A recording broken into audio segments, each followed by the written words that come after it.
আসসালামু আলাইকুম। কুলাউড়া টিভি থেকে আমি আতিক। প্রিয় কলিজার ভাই ও বোনেরা, এই মুহূর্তে যে ফটোটা আমার সামনে স্ক্রিনে দেখতেছেন, এদেরকে আপনারা হয়তো বাংলাদেশের কোনো মানুষ চিনে না। এইভাবে কোনো মানুষ নেই, ছোট থেকে বড় এবং যারা বয়সী অবয়সী ছেলে মেয়ে সবাই ওদেরকে চিনেন। আজকে যে ফটোটাতে দেখতেছেন আপনারা, ওখানে ওরা কি করতেছে হয়তো আপনারা মনে করবেন যে সেখানে একটা হয়তো ফিল্মের শুটিং চলতেছে। না, এখানে ফিল্মের শুটিং চলে না। কারণ আপনারা জানেন, যখন সিনেমা ওকেজ হয়ে গেছে, সিনেমাতে কোনো রুচি নেই, সিনেমাতে কোনো কাজ নেই, তখন কিছু মডেল এবং কিছু চিত্রনায়িকা নায়ক হয়ে এবং সিঙ্গার যারা গান গায়, তারা এখন একটাই পথ, বাংলাদেশের সবচেয়ে বড় বিজনেস হচ্ছে যে যে কোনো রাজনৈতিক দলের সাথে যুক্ত হয়ে প্রচারণা করা। আপনারা দেখতে পাচ্ছেন যে এদের এখন বাংলাদেশের বাদ নেই, বাংলাদেশের মানুষ তাদেরকে এখন আর ইজ্জত দেয়নি।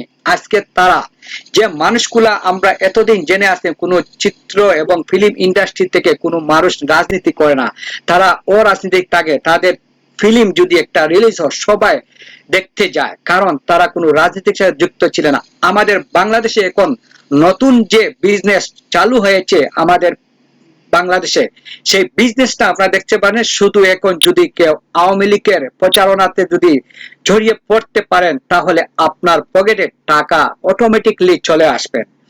তাই এই যে অপবিশ্বাস শো যারাই এখানে দেখছে, যে এবার আমরা রিয়াজ শো যারা, এই নির্বাচন আপনারা জানেন বাংলাদেশে এখন পৌরসভা নির্বাচন চলতেছে। এই নির্বাচনের জন্য প্রচারণার জন্য চট্টগ্রামে সবাই একসাথে গিয়ে সিটি নির্বাচনের জন্য সবাই প্রচারণার জন্য, আওয়ামী লীগের প্রচারণার জন্য সবাই গাড়িতে উঠে প্রচারণা চালু করেছেন জিতানোর জন্য। আশ্চর্য একটা ব্যাপার, আমরা এখন হাসবো না কাঁদবো, না তাদের ফিল্ম দেখবো, না তাদের অ্যাক্টিং দেখবো, না তাদের এখন কিচ্ছু দেখার প্রয়োজন নাই। কারণ যখন সিনেমা অচল হয়ে গেছে, যখন সিনেমা মানুষ দেখতেছে না, সিনেমাতে এরকম ভালো কাজ নেই, তখন তাদের একটাই রাস্তা, রুজির রাস্তা হয়েছে, প্যাকেটে যদি টাকা না থাকে তাহলে রাস্তায় নামতে তাদের কোনো প্রয়োজন নেই। যারা এই ভিডিওটা দেখবেন, হয়তো কোনো মডেল এবং কোনো চিত্রনায়িকা আমার এই ভিডিওটা দেখতে পারেন, আমাকে কমেন্ট করতে পারেন, কারণ আমার কিছু আসে যায় না।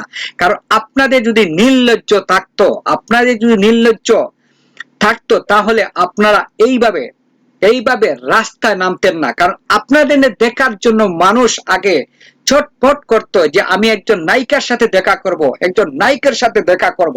কিন্তু এখন আর সেই আবেগগুলা আপনারা রাখেননি, কারণ সেই আবেগগুলো আপনারা এখন রাস্তার মধ্যে দিয়ে দিচ্ছেন। কারণ রাস্তাতে এখন আপনাদেরকে সবসময় আমরা এখন দেখতে পাচ্ছি। আগে আপনাদেরকে দেখতে হলে মানুষ কত কষ্ট করেছে একটা ফটো তোলার জন্য, এবং আপনাদের দেখার জন্য মানুষ ছটফট করেছিল। এখন আপনারা রাস্তার মধ্যে যেভাবে আপনারা পতিতার মতন, এখন যখন আপনাদের পকেটে টাকা নেই, তখন আপনারা একটা রাস্তাই দিচ্ছেন সবাই আপনারা আওয়ামী লীগ। আজকে যারাই এই আওয়ামী লীগের নাম ধরে বিভিন্ন ভাবে টাকা কামানোর জন্য রাস্তায় নামিয়েছে, তাদের আজকে চরিত্র দেখেন। আরো কয়েকদিন পরে আমরা কি দেখবো বাংলাদেশে? আমরা এইভাবে দেখবো, বাংলাদেশে দেখবো যে এখন যেদিকে টাকা সেই দিকে আমি, যেদিকে টাকা নেই সেদিকে আমি নয়। আজকে ওদের ওদের কারণে আজকে আমাদের সিনেমা বাংলাদেশে চলে নাই, ওদের কারণে আজকে ইন্ডিয়ার সিনেমার মানুষে দেখতে হয়। আমাদের পাঁচশো যে ইন্ডিয়া আছে, ইন্ডিয়াতে দেখেন তাদের কোনো চিত্রনায়িকা, কোন ফিল্ম ইন্ডাস্ট্রির কেউ কি কোনো রাজনীতি জড়িত আছে? যদিও থাকে তাহলে তাদের অন্য কেউ চলে যায়নি। কিন্তু আমাদের বাংলাদেশের যে এখন বর্তমান পরিস্থিতি, যখন চলচ্চিত্র মাটির সাথে ধুলিয়ে দিচ্ছেন, এখন আর কোনো রোজগারের কোনো পথ নেই।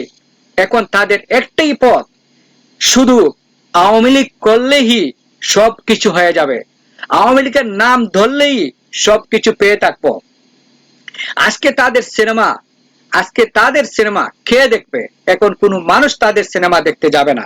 কারণ যখন একজন মানুষ রাস্তায় নেমে যায় টাকার জন্য, পার্টির জন্য, যে কোনো জন্য, তার সিনেমা কে দেখবো? তাদের সিনেমা দেখার জন্য আগে মানুষ ছটফট করতো, তাদেরকে এক পলক দেখার জন্য মানুষ দিন রাত রাস্তা দাঁড়িয়ে থাকতো, যে আজকে অমুক গায়ক আসবে, অমুক নায়ক আসবে, অমুক আসবে, চিত্রনায়িকা আসবে, তাকে দেখার জন্য মানুষ ভিড় জমাতো।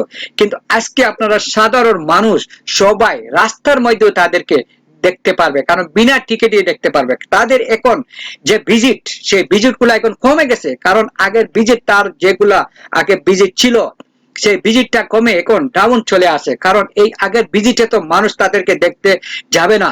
তার জন্য এখনই একটা রাস্তা খুঁজে নিচ্ছে, যত নির্বাচন আসবে সেই নির্বাচনে গিয়ে আমরা প্রচারণা করব, এখন তাদের এই পলিসি। প্রিয় দর্শক, আমাদের বাংলাদেশে যে ঘটনাগুলো এখন ঘটে যাচ্ছে, আমরা এখন আর কি দেখবো? আমাদের আর দেখার কি আছে বলুন? এইভাবে যদি আমরা এখন দেখতে পারি যে যাদের গান আমরা শুনবো তারা এখন অন্যর প্রচারণা করতেছে, যাদের ফিল্ম দেখবো তারা অন্যর পোস্টার হাতে নিয়ে ঘুরতেছে। Wow wow, very good. Bangladesh Bangladesh Bangladesh, আপনাদের আর সিনেমার কোনো প্রয়োজন নাই। প্রিয় দর্শক, যারা এখন রাস্তায় নেমেছে তাদের সিনেমাকে আপনারা বয়কট করবেন। তাদেরকে দেখার জন্য আপনারা এত টাকা খরচ করে একটা হলে গিয়ে তাদের ডেস্ক দেখার কোনো প্রয়োজন নাই, তাদের সিনেমা দেখার কোনো প্রয়োজন নাই।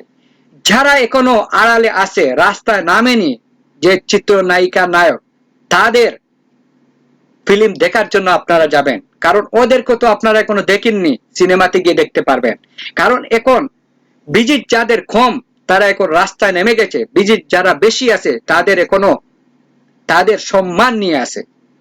আপনারা দেখুন বর্তমান পরিস্থিতির উপরে আরো কয়েকদিন পরে যারা বাংলাদেশে ছোট খাটো দড়ি যারা মডেলিং করে সবাই করবে এখন রাজনীতি, যারা এখন গান গাইবে তারাও দেখবেন এখন রাজনীতি চলে আসবে।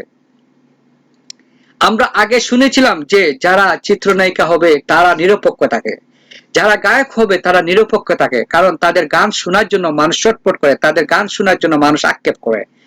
এখন যখন একজন মানুষ একটা পার্টি করবে, এই পার্টিটার গান অন্যজন শুনবে না, করবে সেটাই এই পার্টি করে, তার গান আমি কেন শুনবো? এইভাবে প্রিয় দর্শক, আপনারা এই ভিডিওটা দেখে এবং আপনারা এই ভিডিওটা শেয়ার করবেন। সবাই ভালো থাকবেন, সুস্থ থাকবেন। অন্য কোনো ভিডিওতে আমি আতিক আপনাদের সাথে চলে আসবো। আল্লাহ হাফেজ, সালামু আলাইকুম রহমতুল্লাহি ওয়া বারাকাতুহু।